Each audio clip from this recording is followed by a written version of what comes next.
Oke, assalamualaikum warahmatullahi wabarakatuh. Selamat pagi, siang, sore, malam, lur. Kembali lagi dengan saya Ganang Serulumam.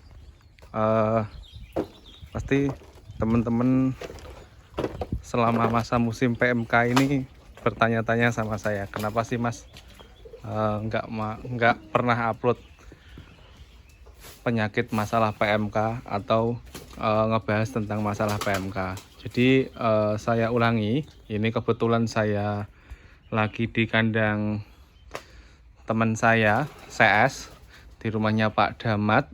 Beliau pelihara 3 simental sama angus. Nah, dari ketiga hewan ini itu yang paling parah dulu adalah yang ini, yang paling kecil. Tapi alhamdulillah yang sana pirang sasi sing ireng. Angus. Heeh. Larane 1 bulan sembuh total. Nah, terus kalau yang ini jalan pirang sasi? Loro setengah. 2 bulan. 2 bulan belum sembuh. Yang ini yang saya kira dulu nggak kuat sampai parah, sekarang sudah berangsur membaik. Sudah kukunya sudah bekas semua, luka di kukunya sudah pulih semua dan semuanya sudah mau makan. Nah, dari sana itu pun dari umur 1 minggu setelah kena PMK, setelah demamnya turun, sapi yang ciri khasnya hitam atau mendekati lokal, itu aslinya bukan berangus asli. Itu aslinya antara persilangan antara lokal dan berangus. Nah, aku ngarani si pegon, bukan berangus. Karena itu lebih cenderung ke sapi Brahmannya atau sapi lokalnya gitu. Kalau angusnya kan harusnya kan nggak ada punuknya. Terus tanduknya pun juga harusnya ada jambulnya. Kalau ini mendekati sapi lokal. Kalau ini limosin simentalan ini super, yang ini dulu dinego 45 45. 45. Kemarin lebaran haji dinego 45, yang sana dinyang pira kok ajine kok? 36. Yang itu dinego 36, sing iki 27. iki 27. Gampangane satu kandang 100 juta. 100 ya? Ya. Luwih apa kurang kok? Ya ana 100. Nggih. Kurang lebihnya satu kandang ini dinego 100. Tapi kemarin juga ditawarin ke teman-teman yang lain, kata beliau nggak boleh harga segitu. Nah, yang penganyangan harga 100 itu kenapa nggak jadi dikasihkan, karena katanya yang punya sapi ngambilnya mepet hari lebaran. Jadi akhirnya nggak berani spekulasi gitu. Kalau langsung dibeli terus diambil lebih aman kan ya. Nah, tapi ternyata enggak. Terus oke, kembali ke topik, kenapa saya berbulan-bulan selama hampir 2 bulan ini tidak pernah upload video masalah PMK, dan baru pertama kali ini saya ngupload video masalah PMK. Jadi gini, saya jujur saja bagi teman-teman peternak atau subscriber saya yang menonton, saya tuh masih awam sekali pegang PMK. Kalau masalah praktek, kalau secara teori kita ngelotok. Karena penyakit ini itu sudah beratus-ratus tahun yang lalu. Berpuluh-puluh sapinya lagi. Nah, sensor dit. Jadi penyakit ini itu keluar dari tahun 1800-an sampai 1900 awal. Selama 100 tahun wabah ini menyerang Indonesia. Kemudian dari tahun 1900 sampai sekarang tahun 2000-an lebih, Indonesia bebas PMK. Dan mulai di habis lebaran lebaran Idul Fitri kemarin itu diawali wabah dari Aceh, kemudian kota kedua ada di Gresik, kemudian menyebar se Indonesia. Dan waktunya itu penyebaran selama 2 minggu full Jawa Timur kena, terus kemudian Jawa Tengah di minggu ketiga setelah ada informasi Jawa Timur ada kasus, Jawa Tengah sudah mulai merintis. Dan terutama di kota saya di Kabupaten Pati ini tidak membutuhkan waktu lama, selama 2 minggu bahkan nggak ada itu pencapaian pelaporan PMK per harinya itu drastis sekali, dan sampai sekarang sudah ribuan ekor.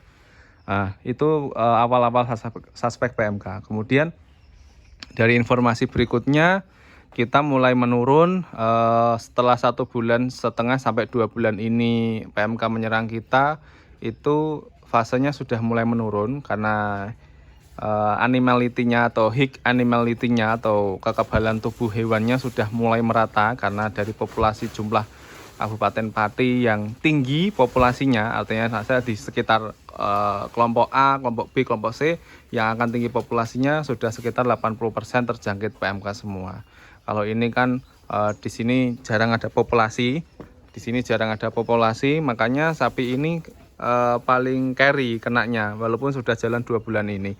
Ini di bulan ke-7 akhir, mau bulan ke-8 Agustus. Jadi dari sekian itu kita banyak evaluasi di pertengahan. Seperti kayak kemarin ada yang pro dan kontra pemberian formalin untuk kuku. Terus sebenarnya kalau saya pribadi saya tidak berani membantah, tapi karena dari atas ada yang bisa menyarankan seperti itu, atau ada yang simpang siurnya diberikan langsung dikasih antibiotik ini dan itu. Semua berkembang sangat liar informasi dengan katanya. Akhirnya dari situ karena saya masih belajar masalah menangani praktek. Jadi gini, untuk melihat atau menangani PMK itu kalau secara teori itu seperti apa yang sudah kita jelaskan dari awal petugas, memang seperti itu cara menanganinya. Tapi ternyata di tengah jalan itu setiap individu hewan itu beda-beda. Contoh seperti ini. Ini kalau ini sama ini disamakan treatmentnya tetap tidak bisa sama. Terus ini sama ini pun juga tidak bisa sama. Karena setiap individu hewan itu beda-beda. Makanya saya dari kemarin itu sebenarnya langsung kepengen membuat video, tapi saya tahan karena takutnya nanti ketika masih kita evaluasi kita perbarui pengobatan, sistem pengobatannya. Nanti kalau saya buru-buru publikasi nanti teman-teman akan bingung. Terus alhamdulillah karena sudah saya evaluasi dan sudah saya menyaring dari teman-teman pengalaman saya dan dari informasi dan hasil-hasil penelitian yang lain, akhirnya setelah 2 bulan lebih ini saya baru berani buat video. Jadi intinya simpelnya begini, saya ulas dari awal ya. Untuk pertama kali sapi kena PMK dulu, awalnya beliau ini tak ceritain yang di sini dulu ya, jangan tak ceritain yang di tempat lain. Itu beliau tak suruh yang namanya fase pertama PMK itu terbagi 3. Fase pertama dia adalah demam. Demam itu biasanya 1 hari sampai 1 minggu, kadang dari 10 hari. Nah, yang fase kedua dia sudah mulai pincang. Dia sudah mulai pincang tapi doyan makan. Terus kemudian fase ketiga dia sudah mulai ambruk, terutama sapi merah seperti ini. Nah, untuk fase pertama yang sapinya mulai demam tinggi, apa yang perlu kita lakukan, Mas? Yang pertama untuk pemberian obat atau penanggulangan awal. Kalau misal teman-teman masih ada yang nyimak video ini dan belum kena PMK-nya, bisa buat pelajaran di tengah jalan, itu bisa pemberian paracetamol. Paracetamolnya itu 7 kali dosis orang dewasa sehari 2 kali nggak apa-apa. Itu misal pagi dikasih 7 kali dosis orang dewasa, sorenya juga sama. Itu untuk sapi besar di atas 400 kilo ke atas. Ini pengalaman saya ya. Tapi untuk bobot 400 kilo ke bawah itu sebaiknya paracetamolnya dikasih 4 butir. Nah, kemudian kalau sudah mulai mulutnya atau cangkemnya itu ngiler. Nah, ini tak contoh. Ini karena ini sudah masuk fase kedua. Nanti aku jelasin lagi. Ngiler seperti ini itu dengan cara dikoloi atau dibersihkan mulutnya pakai air hangat sama dikasih garam. Nah, itu gunanya apa? Karena garam itu sistemnya untuk membunuh virus dan bakterial di mulutnya, gitu. Karena di daerah mukosannya itu di kulitnya itu dia sangat tipis sekali di bagian mulutnya. Nah, dari situ udah cukup. Kemudian apalagi untuk kalau sudah sariawan gimana, Mas, untuk fase pertamanya? Biasanya kan ngiler kan tambah fase pertama kan sariawan. Untuk sariawan paling gampang. Kita bisa berikan obat penyembuh sariawan di apotek. Mereknya bebas mau apa aja. Disemprotkan sehari 4 sampai 5 kali atau 6 kali. Sebelum diawali itu diawali dulu dengan air hangat, dikasih garam, kemudian disemprotin itu. Nah, itu untuk fase pertama. Nah, biasanya fase pertama itu kaki belum pincang. Nah, ketika kakinya belum pincang itu disemprotin sama alkohol. Jadi dikasih sama kaki juga disemproti air hangat sama garam, terus disemprotin alkohol kalau belum ada lukanya. Tapi kalau sudah masuk fase kedua, itu ada di fase pertama sudah jelas ya. Untuk fase yang kedua itu fase pincang. Fase pincang itu sudah mulai akan tumbuh luka-luka awal di sela-sela kuku depan sama belakang biasanya. Nah, kalau teman-teman lebih jeli, PMK itu kan yang beredar luas di masyarakat katanya itu kan dari mulutnya dulu. Aslinya setelah saya amati itu sebelum mulut itu kena, sebelum mulutnya itu kelihatan kena ketika dia ngiler, aslinya yang kena dulu tuh kakinya. Nah, makanya kenapa itu para peternak itu kan banyak yang berkonsentrasi di mulut. Akhirnya kakinya yang kena jeblos. Jeblos akhirnya kena jeblos. Karena kenapa? Karena konsentrasinya ketika fase pertama itu di mulutnya dulu. Padahal fase pertama itu yang paling parah pertama adalah karena di kaki, biasanya kaki. Nah, kaki itu akan mulai menambah parah ketika masuk fase kedua. Fase kedua ketika sapi sudah tidak demam, sudah doyan makan, sariawan sudah mulai kering, tapi kakinya pincang. Nah, kalau seperti itu, dari fase pertama, sapi itu dari mulutnya tadi yang sudah saya jelaskan di awal itu dirumati atau dibersihkan, kemudian kakinya juga sama pakai air hangat, terus pakai garam, terus kemudian disemproti alkohol. Dan untuk fase kedua ketika sudah ada lukanya tetap dikasih air hangat sama alkohol. Kemudian kalau sudah selesai jangka waktu 10 menit sampai 15 menit, bekas alkoholnya tadi dibasuh pakai air lagi. Kemudian dibelikan antibiotik di apotek. Antibiotiknya apa mas? Bebas. Yang penting untuk luka luar. Jadi antibiotik untuk luka luar, jangan antibiotik yang diminumkan terus kemudian ditaruh situ. Kalau seandainya selain alkohol bisa mas? Bisa. Seperti antiseptik yang lain. Seperti contoh kayak betadine, obat merah atau yang sejenisnya. Tapi kalau sebaiknya kalau sudah ada lukanya seperti itu, sebaiknya diberikan antibiotik, salep antibiotik serbuk. Nah, itu biasanya dikasih obat merah seperti ini. Nah, sepertinya obat merah seperti itu. Nah, itu biasanya fase kedua. Kalau kalian jeli dan telaten melewati fase kedua, tidak akan terlewat maju sampai fase ketiga. Fase ketiganya tuh nanti akan seperti ini. Sapinya akan fase ketiganya seperti ini. Ini karena ini fase ketiga. Kenapa sampai parah? Itu karena dia sapi gemuk. Jadi gini, sapi PMK itu potensi paling besar kegagalannya adalah karena dia kegemukan atau barangnya besar. Karena ketika bobot badan yang tinggi, kemudian bobot badan yang tinggi, kemudian kakinya posisi lagi ada peradangan, akhirnya itu prosesnya akan lama. Tapi karena ini sudah masuk fase keduanya, dia itu sudah sembuh karena dilihat dari lukanya sudah kering. Nah, kering. Bisa kalian teman-teman lihat, nah, udah kering lukanya, udah kering semua karena beliau telaten. Ini seperti yang saya jelaskan tadi, ketika dari awal dia kena, sapi ini kena, terus kemudian ditelaten pakai alkohol sebelum kakinya pincang. Ketika sudah mulai pincang, terus dimasuk ke fase kedua, setelah dikasih alkohol, kemudian dibasuh lagi, dikasih antibiotik. Ini telaten, sehari sampai 4 kali, sampai 5 kali. Alhamdulillah kakinya bagus. Yang sana malah kering total, itu udah bagus sekali. Tidak seperti sapi kena habis PMK. Yang ini pun juga sama, ini juga sudah kering, coba lihat. Ah, ini malah sapi yang dulu saya kira yang paling parah, ternyata lebih aman. Tapi efek sampingnya karena kemarin itu berdiri agak susah, tempongnya rusak. Ini karena luka umum.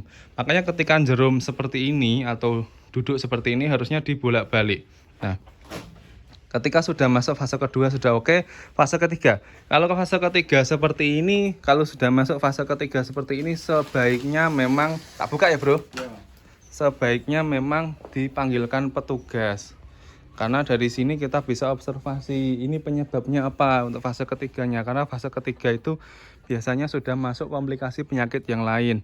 Kayak contohnya ini, itu dia terjadi peradangan di sini, di kakinya depan ini, yang kanan bengkak sekali daripada yang ini. Kalau teman-teman bisa membedakan dengan jeli, itu posisi ditekuk tapi bengkaknya nggak kayak gini. Ini lututnya segini tapi itu paha atasnya bisa segede itu karena posisi lagi bengkak. Nah ini dari sini kelihatan kalau bengkak. Akhirnya kalau sudah seperti ini, kalau sudah fase ketiga, kita tidak bisa terlalu ngobrol ngalor ngidulnya karena ini perlu dilihat penyebabnya apa gitu. Jadi teman-teman kalau sudah menemukan kasus seperti ini, itu sebaiknya dari awal harus konsultasikan sama petugas. Dan alhamdulillah ini sudah baikan. Ini memang posisinya pegah berdiri. Siapa ya bro? Iki yang paling lor siapa ya, kecil ya? Ah, beliau yang bilang sudah bagus, sudah sehat seperti yang hitam. Tinggal ini fase ketiga. Nah, biasanya fase ketiga itu dia akan mulai tampak seperti baru pertama kali kena baru lagi. Seperti ini. Dia mulai bersaliva lagi, ngiler lagi. Terus badannya mulai demam lagi, terjadi peradangan lagi, dan lain-lain. Karena apa? Karena antibodi yang ada di dalam tubuh sapi yang sudah terbangun dengan bagus, dia ngedrop, dan virusnya yang harusnya tadi hilang, dia mulai berkembang biak lagi dan mulai menggerogoti lagi atau menyerang lagi. Kalau seperti ini kita harus mengikuti dari awal lagi, seperti cangkemnya kok dikolokin ya banyu anget. Terus nanti kalau ada sariawan baru lagi itu bisa dikasih obat sariawan.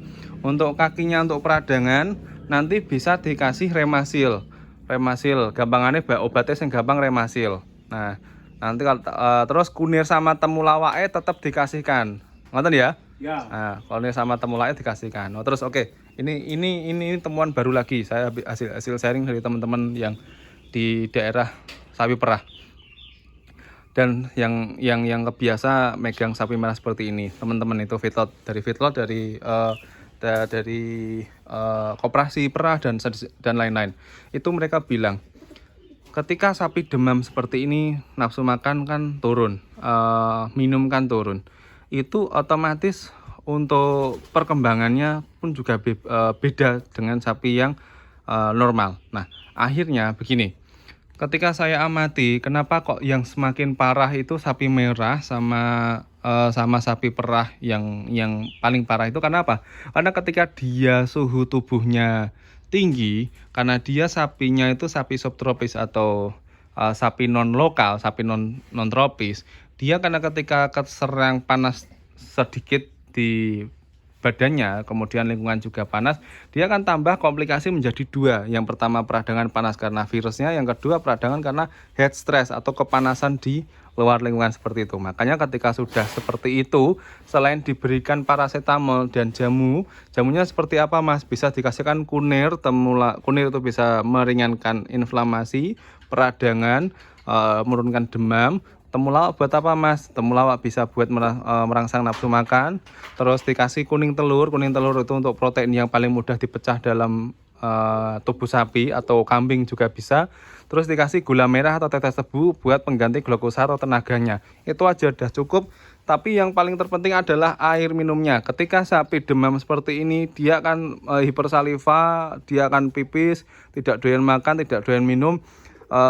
Kemudian cairan di dalam tubuhnya dia akan berkurang. Ketika cairan tubuhnya di dalam tubuhnya berkurang, otomatis terjadi pengentalan dalam darah. Kalau terjadi pengentalan dalam darah, cairan tubuh yang berkurang, obat yang diberikan atau nutrisi yang diserap oleh tubuh hewan ini tersebut tidak bisa tersalurkan dengan normal. Itu hasil evaluasi dan perkembangan dari pengamatan sapi limosin simental dan sapi perah itu seperti itu. Kenapa di Indonesia lebih parah daripada sapi sana? Karena sapi PO, Brahma, dan sapi mendekati sapi lokal, dia kecenderungan tidak head stress, tidak kepanasan, dan detak jantungnya tidak meningkat dengan signifikan.